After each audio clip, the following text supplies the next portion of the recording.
comment bino bokoya mikili otika bato na mikili pesa ba caméra bazotika bango mpo bazokende kuna mpo batuli donc on a bamona kini batuli te ma baza ebele ya mwana mibala baokezwa bango non mais il paraît que bamona kini baza na tendresse à danser koleka tendresse biso nyonso wana batendresse ah mais il paraît moi bamona kini okozonga 3 heures du matin olisi elambelanga badi aolambela badi biso mpe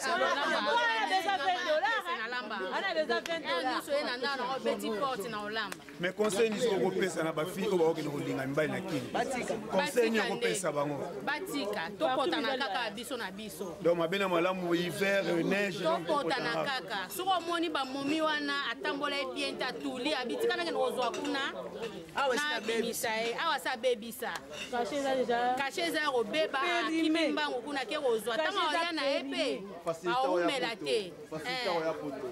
En tout cas, merci beaucoup, mère Mamie, pour la réponse. Je vous invite à venir sur le site www.didiemasuki.com.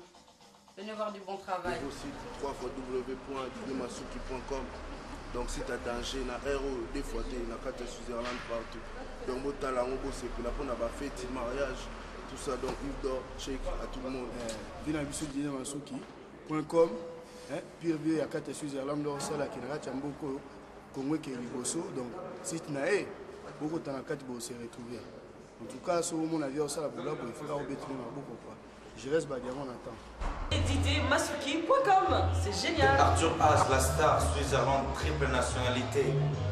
Si vous voulez voir de théâtre, concert, playback, de tout, théâtre, tout et tout, la musique congolaise, allez chez Didiemasuki.